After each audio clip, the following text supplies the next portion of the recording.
Hola, gracias por acompañarnos. En este video vamos a hablar sobre la Cuarta Enmienda y específicamente sobre un concepto que aparece con frecuencia en casos penales y paradas de tráfico en California, la sospecha razonable.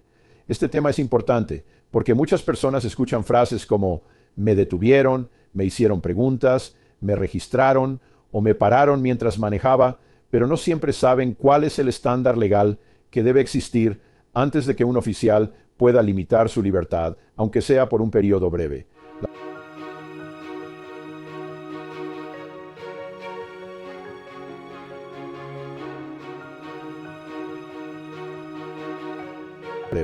La Cuarta Enmienda protege a las personas contra registros y detenciones irrazonables. En términos simples, eso significa que el gobierno no puede detener, registrar o investigar a una persona sin una justificación legal.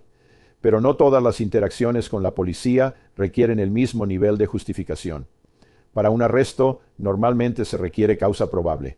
Para una detención breve de investigación, el estándar puede ser más bajo, sospecha razonable. Entonces, ¿qué es la sospecha razonable? La sospecha razonable es más que una corazonada. No basta con que un oficial diga, algo me pareció extraño. El oficial debe poder señalar hechos específicos y articulables que, vistos en conjunto, indiquen que una persona pudo haber cometido un delito, está cometiendo un delito o está por cometer un delito. Esa es la idea que viene de casos como Terry versus Ohio. En Terry, la Corte Suprema de Estados Unidos explicó que un oficial puede realizar una detención breve de investigación cuando existen hechos objetivos que justifican esa intervención. También explicó que en ciertas circunstancias un oficial puede hacer un registro limitado de la parte exterior de la ropa si tiene una razón específica para creer que la persona está armada y puede representar un peligro. Es importante separar esas dos ideas. Una cosa es detener brevemente a una persona para investigar, otra cosa es hacer un registro corporal, aunque sea limitado. Para la detención, debe existir sospecha razonable de actividad criminal. Para un registro tipo pat-down, debe existir una base adicional relacionada con seguridad, una razón para creer que la persona puede estar armada y ser peligrosa. Ahora veamos algunos ejemplos. Un ejemplo común ocurre en una parada de tráfico. Imagine que una persona está manejando de noche y un oficial observa que el vehículo se desvía repetidamente dentro del carril, cruza líneas, se corrige de manera brusca o maneja de una forma que parece errática. Si el patrón continúa por una distancia significativa, el oficial podría tener sospecha razonable para hacer una parada e investigar si el conductor está bajo la influencia de alcohol o drogas. Eso no significa que la persona sea culpable de DUI. Tampoco significa que el oficial ya tenga prueba suficiente para arrestar. Significa que en ese momento las observaciones del oficial pueden justificar una investigación breve. En California, los tribunales han considerado que una conducción con desviaciones pronunciadas y repetidas puede apoyar una parada investigativa por sospecha de DUI, especialmente cuando el patrón no es aislado. Pero también hay límites. No todo movimiento dentro del carril justifica una parada. Una pequeña corrección, un movimiento momentáneo o una conducción que puede explicarse por condiciones normales de la carretera no necesariamente equivale a sospecha razonable. La pregunta siempre es la misma. ¿Qué hechos específicos observó el oficial y qué inferencias razonables pueden derivarse de esos hechos? También importa el contexto. Manejar de forma errática a las 2 de la mañana, cerca de una zona con bares, puede ser parte del análisis, pero el contexto por sí solo no basta. La hora del día o el lugar no reemplazan la necesidad de observar una conducta concreta.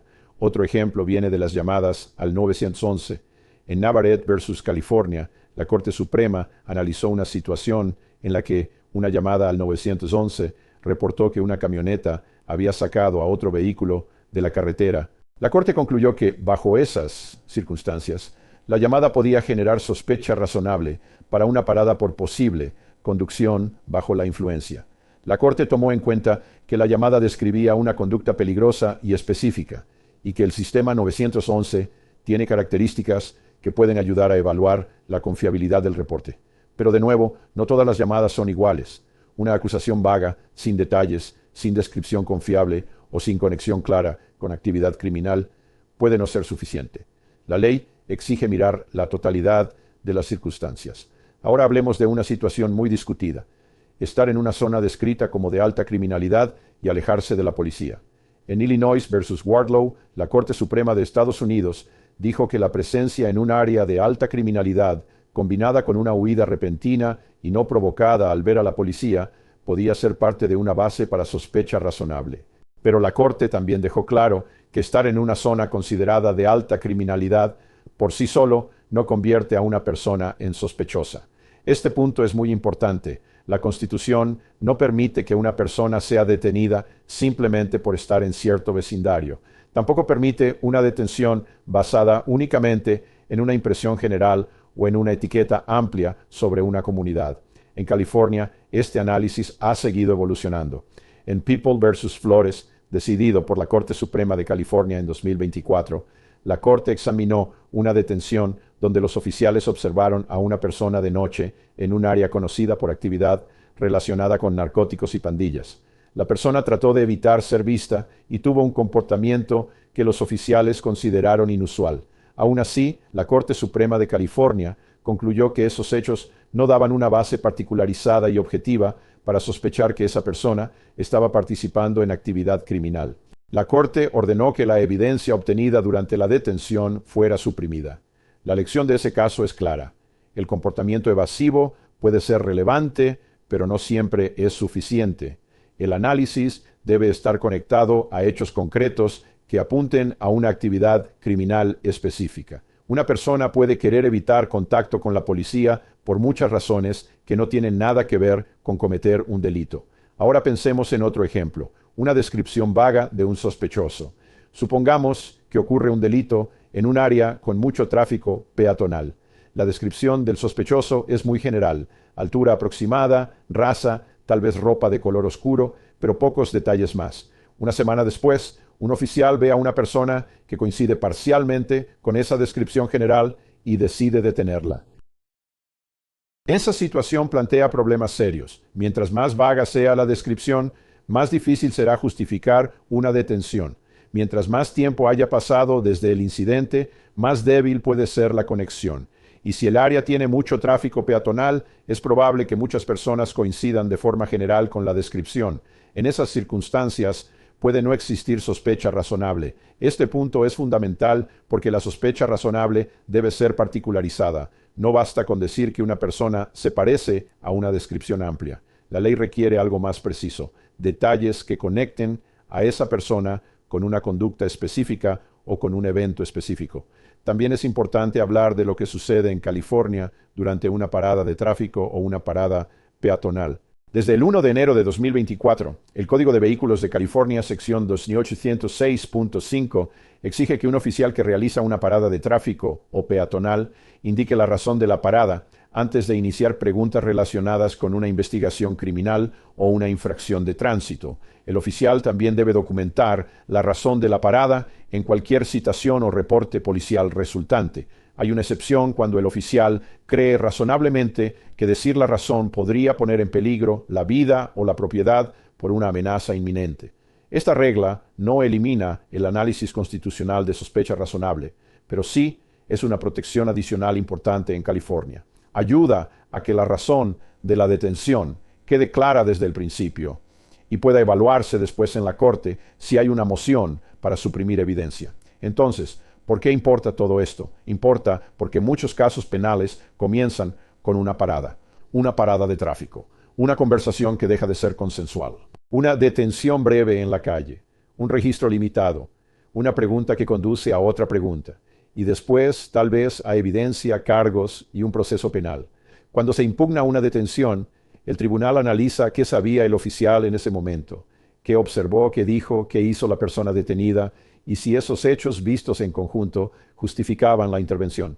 No se trata de justificar la parada con información descubierta después. La pregunta es si la detención estaba legalmente justificada cuando ocurrió. Por eso es importante entender la diferencia entre una corazonada y una sospecha razonable. Una corazonada es una impresión. La sospecha razonable requiere hechos. Una corazonada puede ser subjetiva. La sospecha razonable debe poder explicarse de forma objetiva. Una corazonada no debe limitar la libertad de una persona. La sospecha razonable, cuando está bien fundamentada, puede permitir una investigación breve. También es importante saber que el estándar no exige certeza. Un oficial no tiene que descartar todas las explicaciones inocentes antes de hacer una parada, pero sí debe tener algo más que una impresión general.